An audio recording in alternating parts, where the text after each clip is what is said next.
They aimed at her, they fired at her, and they thought that was the end of it. But what they didn't know was that Navy SEALs don't wait for bullets to land. They move before you finish pulling the trigger. As one shot grazed her sleeve, the next never left the chamber, and before any of them could fire again, they were already on the ground.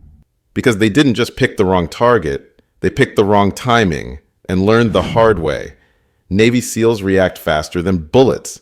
Now before we show you exactly how she disarmed all three men, and the moment the base commander realized it was attempted murder, drop a comment telling us where in the world you're watching from. Make sure you're subscribed with that bell icon turned on, and stay right here, because this story doesn't end with a shot. It ends with a trigger she never had to pull. The fog at Coronado sat low that morning. Thick, the kind that didn't burn off until mid-morning, and made the range markers blur into gray smudges past 50 meters. Somewhere beyond the berm, rifle fire cracked in rhythm, sharp, controlled, echoing back flat across wet asphalt. Lieutenant Commander Rowan Vale stood alone near Range 4B. Boots already chalked white with residue. She'd been there since 5 a.m., no clipboard, no coffee, just her carbine laid open on the bench, upper receiver clean, optic zeroed, bolt soaking in a shallow tray of CLP.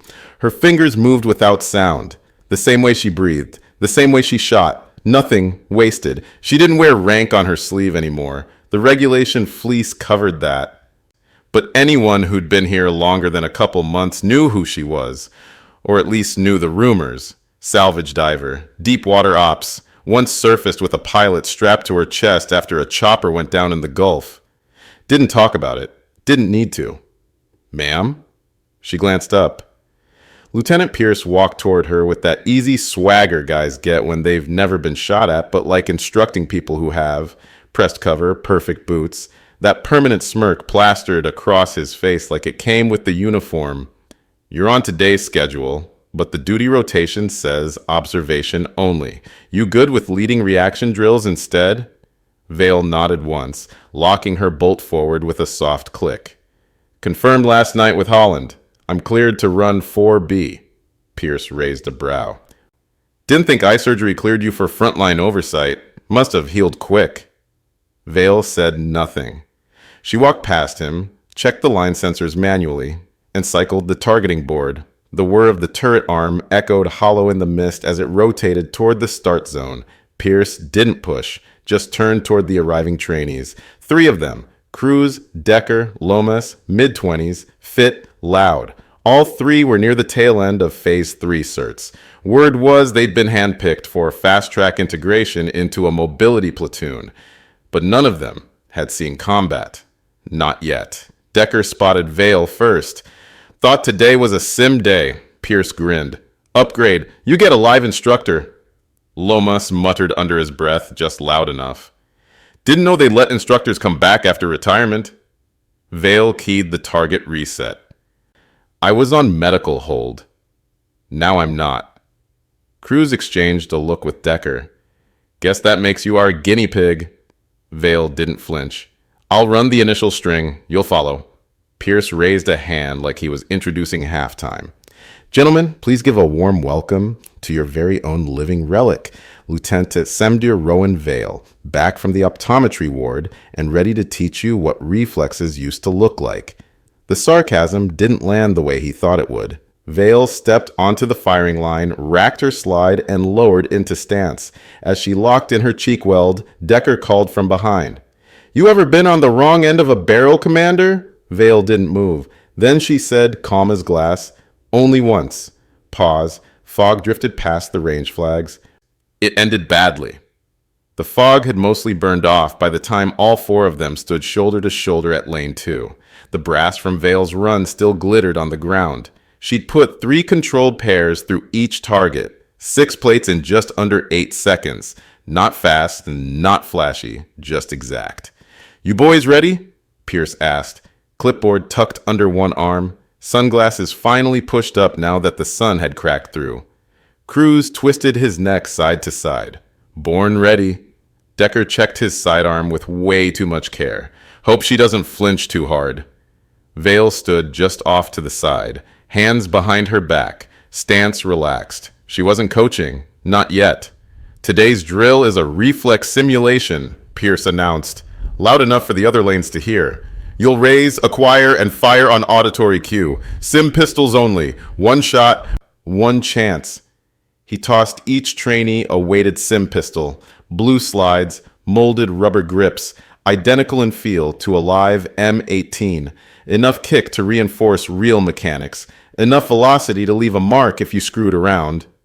Cruz raised his mock gun, lined up on the sensor turret. We doing this proper or just playing tag? Pierce smirked. Bit of both. Vale stepped forward. Safety rules apply. No contact fire. Low ready stance only. Muzzle never crosses a live person. Lomas muttered. Even fake bullets have rules. Vale heard it. She didn't react. Pierce clapped once. Let's add a wrinkle. He turned to the men, tone light but carrying. New variation. Threat acquisition drill. You'll simulate clearing a close quarters threat under pressure. Your target is the instructor. The men froze for a second, thinking he was joking. He wasn't. You'll raise on Vale. At the sound cue. No contact, no discharge, just posture. Let's see how fast you can line up. Vale's jaw flexed once. Then she said evenly, not protocol. Pierce smiled. Simulated threat. We're within training parameters. Her eyes swept the trio. Cruz's smile was already curling up. Permission to make it a fair fight, ma'am? Vale didn't answer. She stepped to the center of the range and faced them. Keep muzzles low. That's all she said. The three spread into a half arc, blue sim pistols loose in hand. Their movements were relaxed, casual, but the tension had settled into their shoulders now. They weren't training anymore. They were watching her, testing her. On your mark, Pierce said, raising the clicker in his hand. Vale's spine stayed loose, hands at her sides, chin down. Her gaze swept over each of their stances once. The silence dragged out. Pierce clicked. Cruz raised first, too fast. His muzzle tilted up past her knee. Lower it, Vale said, calm and direct. Decker laughed, raising his gun towards center mass. Just simulating. Vale didn't move, but her eyes changed. Narrowed by a degree, focus sharpened. Pierce waved his clipboard. Let's run another round. Decker, full draw, no trigger, just framed the shot. Decker rolled his shoulders, stepped forward, and pulled a two-handed grip. The click sounded again. 3 muzzles rose, this time higher, and then a sound. Not plastic, not training. A metallic snap, not the safety, not the clicker. A trigger. Vale's head tilted.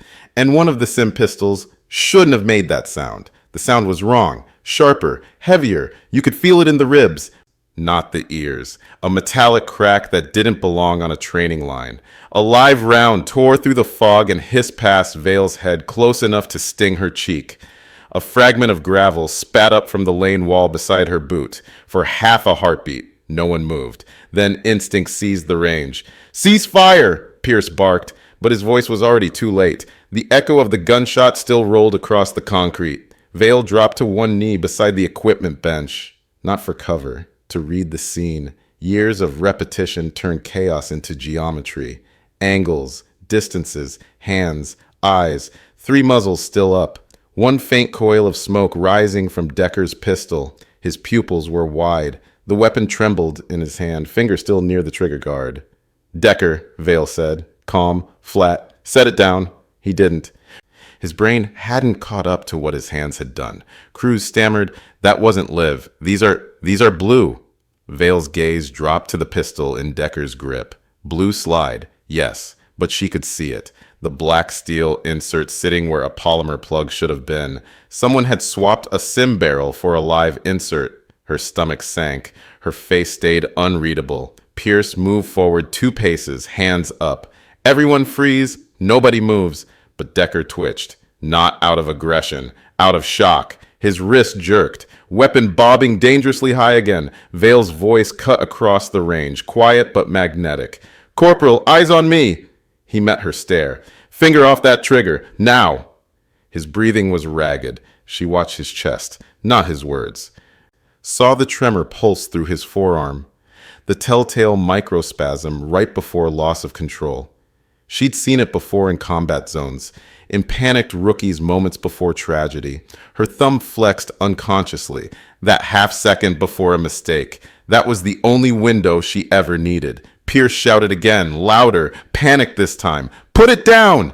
The shout broke Decker's focus. His finger clenched. The muzzle flash bloomed white. Vale was already moving. She'd read the intention a full second before the act. A shoulder tightening. The inhale pause. The shift in balance that comes before the pull. Her pivot carried her a foot left and down. The round snapped past and chewed a splinter off the wooden barricade behind her. Gravel sprayed her sleeve. Heat brushed her jawline. The round missed clean. But only because she'd moved before it existed. Cruz stumbled back. "Jesus Christ, Owen! Drop it!" Vale barked. Decker froze again. The pistol shook in his hand like a live wire. And then another sound. A metallic slide racked back Lomas, his pistol still aimed chest high, his voice shaking. "It was an accident! Don't move!" Vale straightened slowly, palms slightly forward, eyes steady on both men.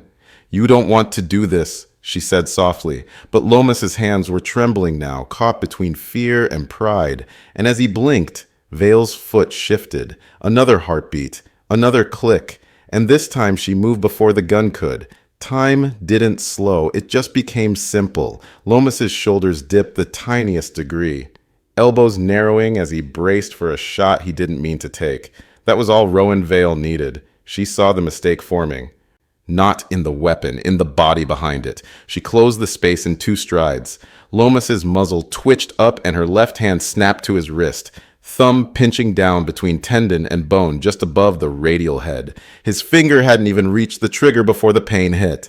He yelped, stumbled back, but Vale already had his center line folded. She torqued his wrist down and sideways, redirecting the barrel into the dirt. The sidearm discharged. Thump, not crack, spitting soil inches from her boot. The recoil snapped his own slide into the web of his hand. Drew blood. He dropped it. Second gun neutralized, but she wasn't done moving. She pivoted off Lomas's recoil and spun toward Decker, who was still holding his pistol but frozen. Index finger slack. Weapon pointed uselessly at her now flanked side. She surged in.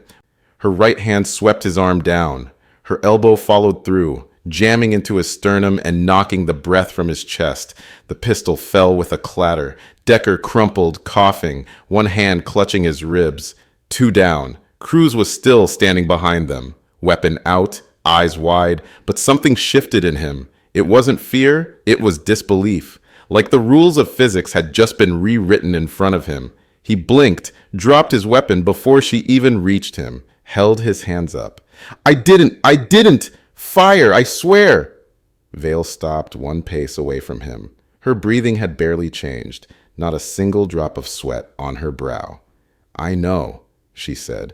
Behind her, the wind carried the faint scent of scorched powder and disturbed earth. Range Officer Pierce hadn't moved. His mouth was open, clipboard slack at his side. Like he'd just witnessed something that didn't compute. Vale turned to him without raising her voice. "Range is cold." The words cut through everything. Cruz stepped back. Decker still wheezed. Lomas cradled his arm. Vale holstered her sidearm with a soft click and finally exhaled. The other instructors on lanes 5 and 6 had stopped mid-drill. A dozen trainees stood frozen behind firing positions watching. One of them, a corporal with 3 years in, lowered his rifle slowly and muttered to the shooter beside him. "Did you see that?" She moved before he even... "I know." Nobody approached. Nobody shouted advice or ran to help. They just watched Vale standing there, alone in the center of the range, 3 disarmed men at her feet and not a bead of sweat on her face. One of the senior range officers, a grizzled gunnery sergeant named Rains, stepped to the edge of his lane. He'd been in Fallujah, Ramadi, seen combat up close. He looked at Vale, then at the 3 trainees, then back at Vale. He gave one slow nod, not respect, recognition. Then he turned back to his own line and keyed his radio. "Range 4 has an incident. Send MPs. No medics needed." That was when the sirens began in the distance. Short bursts of base security, responding not to the drills they expected, but to the unmistakable report of real gunfire. Pierce snapped out of his trance. Jesus, Jesus Christ, I thought they were using Sims. Vale didn't look at him. Her eyes were on the 3 trainees, all of them disarmed, all of them facing the gravity of what they'd done. I told you to keep muzzles low. She stepped away from the center of the range, calm, upright. As the MPs screeched into the gravel access path and boots started pounding toward the red flags, she met them halfway and raised both hands, clean palms, no threat. She pointed once toward the 3 men. Attempted discharge, 3 weapons, 1 live. The lead MP froze. Any injuries? Vale shook her head. Only to their careers. By the time the MPs finished taping off the range, the fog was long gone, burned away by sun and gunfire. Lieutenant Commander Rowan Vale stood just outside the red perimeter line, jacket zipped halfway, gloves tucked neatly under her belt. She hadn't left the scene, not even to get the dust out of her sleeves. She stayed close enough to give a full account, far enough not to interfere. The first officer on site was Sergeant Milner, 20-year enforcer with boots older than half the base. His expression never changed as he walked the line. "What we got?" he asked. Vale answered without flinching. 3 attempted discharges, 2 confirmed shots, 1 confirmed hit on the dirt 2 feet off the instructor's left boot. "Live fire?" She nodded once. Decker fired the first, Lomas the second. Cruz never discharged. Milner glanced at the nearby weapons table, where 3 pistols lay tagged and cleared, slides open, evidence stickers already applied. Range Officer Pierce stood nearby, pale, his clipboard now clutched to his chest like a shield. This was supposed to be a blank reflex drill, Pierce said weakly. "I didn't know there was live ammo in play." Vale turned her head toward him. Not a glare, not even judgment, just cold observation. "You authorized them to point weapons at me, without confirming chamber status." Milner's pen stopped mid-stroke. His eyes moved from Vale to Pierce, then to the brass technician bagging spent casings beside lane 2. "2 fired rounds," the tech called. "1 sim misfire recovered near the far target. The other 2, we got 1 embedded in the barricade, 1 lodged in gravel near the instructor's staging bench." Pierce muttered, "That can't be. They were using sims." "Not all of them," Vale said. Milner grunted. "We'll run serials, barrel checks, full swap records." Cruz, now seated with zip ties around his wrists and a trembling jaw, broke the silence. "It was a joke. We were just testing her reflexes, man. We didn't mean to." Vale turned to him. "Finally, you did." 3 words, flat, factual, like a medical diagnosis. Commander Holland arrived 5 minutes later, uniform sharp. Expression unreadable. He stepped between MPs and surveyed the entire scene with one sweep of the eye. "Lieutenant Commander," he greeted. "Sir, you injured?" "No, sir." He scanned the trainees, now seated, cuffed and silent. "Intent?" Vale replied. "1 shot was accidental. The second wasn't." Pierce tried to interject. "They didn't know what they were doing." "Ignorance," Vale interrupted, "is not a safety." Milner looked up from his notepad and nodded once toward Holland. "Recommend immediate detainment. Attempted assault under live fire conditions, range misconduct, live ammo breach." Holland didn't hesitate. "Approved." Cruz was lifted first, wide-eyed. Lomas followed, wincing from the wrist lock. Decker said nothing at all. Pierce stepped back, saying nothing as they were marched past. News moved faster than the MPs' vehicles. By the time the trainees were processed into holding, 3 separate group chats had already lit up across the base. In the SEAL barracks, Petty Officer Mendez sat on his footlocker, watching a shaky cell phone video someone had captured from range 3. It was distant, grainy, but you could see it. The pivot, the disarm. 2 bodies hitting concrete in under 4 seconds. His bunkmate leaned over his shoulder. "That's Commander Vale?" Mendez didn't look up. "That's her. She moved before he even pulled the trigger. She always does." Mendez rewound the clip, watched it again. "I was with her in Syria. 21. Extraction op went sideways when our helo took small arms fire on approach. Pilot got hit. She took the stick from the co-pilot seat, landed us on a ridgeline with 1 working rotor, then pulled security while we got the wounded out." He paused. "Didn't file a commendation." Didn't mention it in debrief. Just wrote landing achieved in the log. Another SEAL from across the bay spoke up. Heard she got medically flagged last year, eye surgery. They said she was done. Mendez finally looked up. They said wrong. In the admin building, two senior instructors stood near the coffee station. One held a printout of the incident report. The other just shook his head. 3 trainees, 1 officer, live fire on a cold range. She put all 3 down without putting any of them in the hospital. That's the part that scares me. She had time to break bones. She didn't, because she doesn't need to. The first instructor set his mug down. Pierce is done. You know that, right? He was done the second he told them to aim at her. Back at the security checkpoint, Holland walked past the holding cells where Cruz sat with his head in his hands. He didn't stop, didn't slow, just kept walking until he reached the corridor where Vale stood, still in her range clothes, waiting. She finally turned to Holland. I logged their names 30 minutes before it happened. Why? She paused, then said simply, because the way someone moves tells you everything, long before they act. The interrogation room smelled like steel. Not oil, not sweat, just steel, cold, neutral, permanent. Lieutenant Commander Rowan Vale sat across from a metal table. Posture upright, jacket folded over the back of her chair, her sidearm had already been logged. Her badge was clipped high on her undershirt, spotless. The only marks on her body were dust along one sleeve and a thin scuff on her cheekbone from the first live round that had passed too close. Commander Rafe Holland leaned forward, elbows planted. Walk me through it. Vale didn't pause. 3 trainees, Cruz, Decker, Lomas. I was instructed by Lieutenant Pierce to supervise a reaction drill. He escalated the parameters without notifying command, directed the trainees to simulate a close quarters threat posture. On me. Any protest? I gave a verbal warning. Keep muzzles low. It was ignored. Holland's pen scribbled once, then stilled. And the discharge?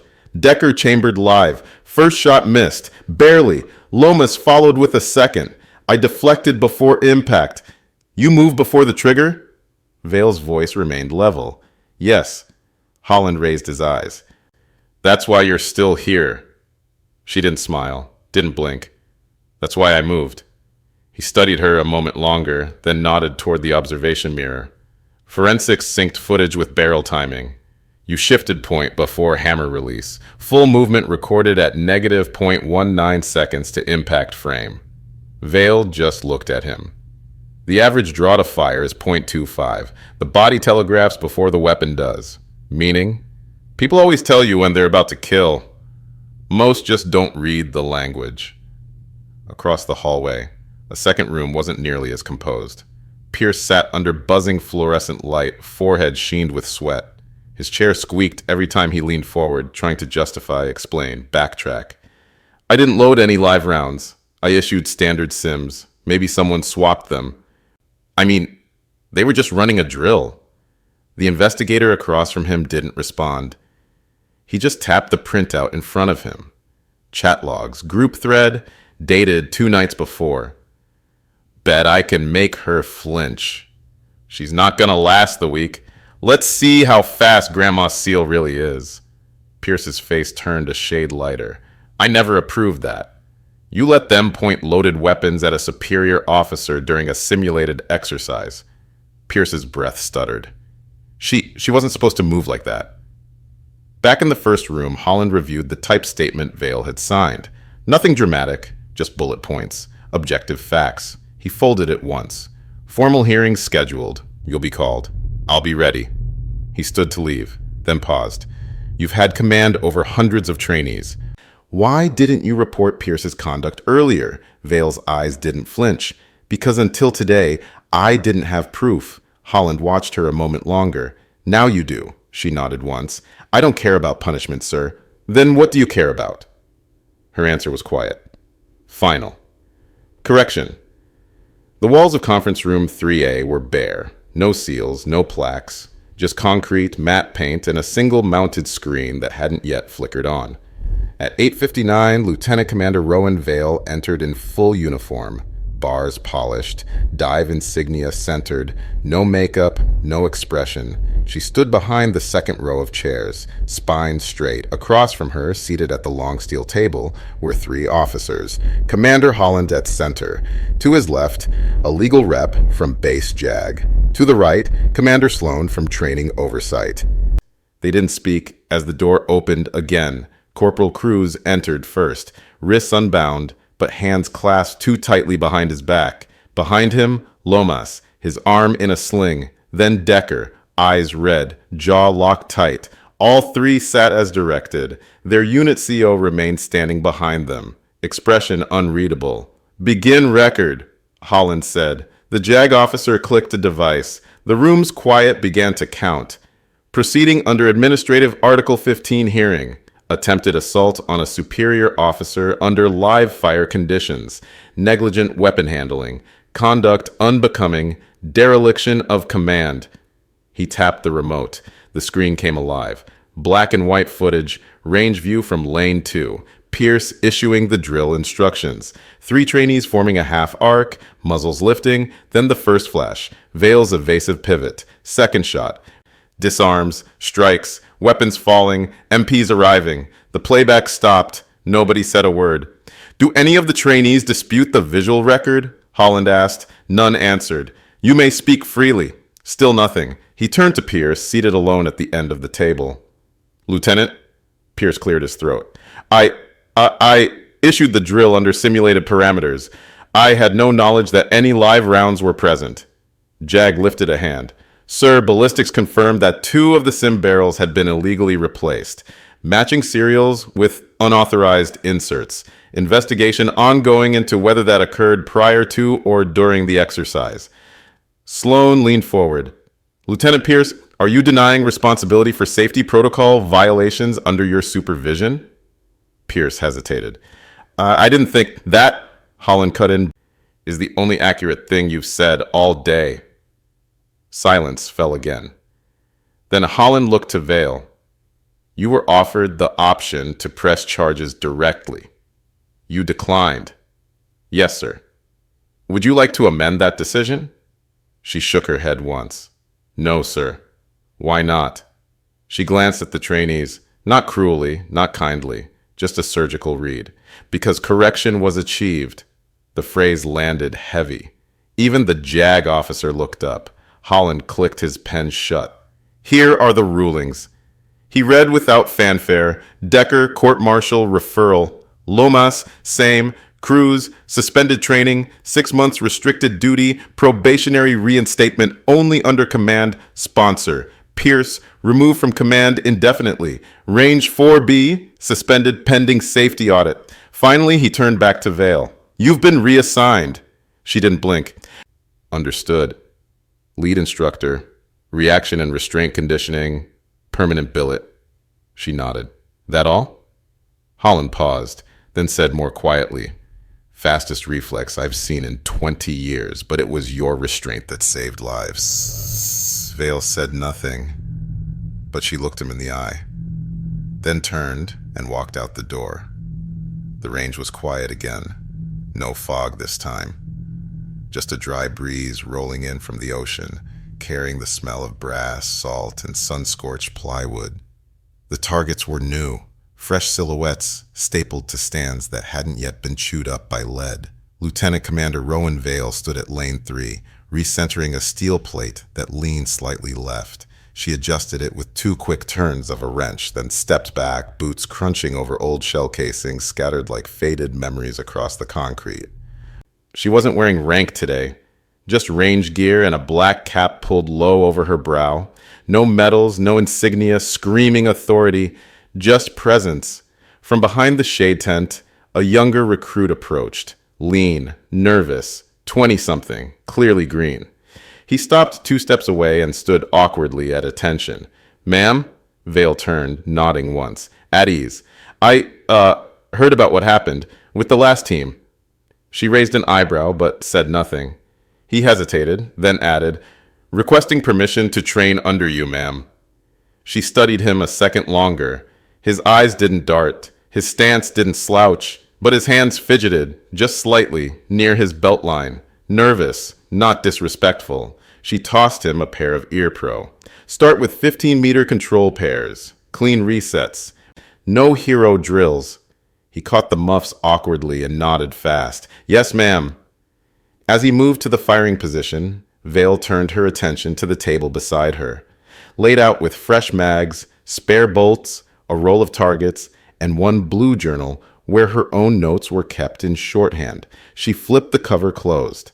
Across the range, the first report of his shot cracked the air, slightly high but centered, not perfect, not reckless. Vale watched without speaking. After a pause, she walked back to the line, adjusted his grip without a word, then stepped aside. Rule 1, she said, calm as always, anticipate everything. The second shot landed dead center. Behind them, the wind shifted, carried away the noise, left only the echo and the steadiness of hands that never flinched. Would you have frozen when that gun came up, or moved first? Do you think speed comes from training, or from instinct? Drop your answers in the comments. I read every single one. Make sure you hit like if this mission hits you, subscribe with that bell icon turned on, and share this story with someone who still thinks discipline can't beat chaos. And since our next operation's already queued up on your screen, go watch it now. I'll see you tomorrow. Same time, same place.